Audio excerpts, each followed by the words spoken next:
આગળ વાત કરીએ તો બીજેપી કમલમ કાર્યાલય ખાતે વધુ એક બેઠક યોજાઈ હતી, જેમાં બીજેપીના રાષ્ટ્રીય મહામંત્રી રાધામોહન દાસ અગ્રવાલ અને સંગઠન મહામંત્રી રત્નાકરની અધ્યક્ષતામાં એક બેઠક શરૂ હતી, જેમાં વકફ જન જાગરણ અભિયાન હેઠળ બેઠકનું આયોજન કરવામાં આવ્યું હતું. બેઠકમાં અભિયાનના સંયોજક સહસંયોજક ઉપસ્થિત રહ્યા હતા અને વકફ કાયદા અંગે ગામડાઓ સુધી કાર્યક્રમો કરી અને કાર્યકર્તાઓ વાતો પહોંચાડશે.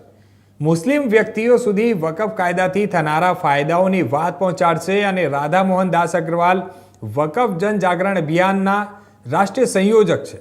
જ્યારે આપણે વાત કરીએ તો પીએમ આવાસ યોજનામાં 15% સંખ્યા જે લાભ હતી અને એનો પણ 31% મુસ્લિમને આવી લાભ મળ્યો છે. અને આવી સ્કિલ ડેવલપમેન્ટ ઉજ્જવલા યોજના આવી અને અનેક યોજનાઓ તેમને વધારે લાભ મળ્યો છે. પીએમની એક જ વાત છે કે ગરીબનો હક ગરીબને જ મળે. કાયદો લાવ્યા તો હંગામો કરવામાં આવ્યો અને પીએમએ શું ખોટું કર્યું છે?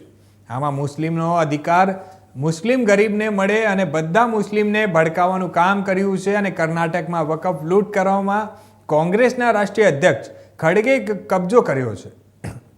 કોંગ્રેસના બધા નેતાએ જમીનો પર કબજો કર્યો છે, એટલે જ આ લોકો વિરોધ કરી રહ્યા છે અને મુસ્લિમ ભડકાવી રહ્યા છે. અને કાનૂનમાં સ્પષ્ટ લખ્યું છે કે કાયદા પહેલા જ વકફ યુઝર છે, તેમાં કોઈ ફેરફાર નથી થવાનો. અને આ જાગરણ એમને એટલે જ ચલાવી રહ્યા છે કે 75 વર્ષથી કોંગ્રેસના આટલા નેતાઓએ ખોટી રીતે વકફની જમીન પચાવી પાડી છે. આપણે વાત કરીએ તો દેશભરમાં દરેક પ્રદેશમાં કાર્યશાળા કરવામાં આવશે અને મંડળ સ્તર સુધી કમિટી બનાવી અને લોકો વચ્ચે જઈને બેઠકો કરવામાં આવશે. વકફની 16 પેજના ડોક્યુમેન્ટ જે છે તે પણ લોકોને આપવામાં આવશે.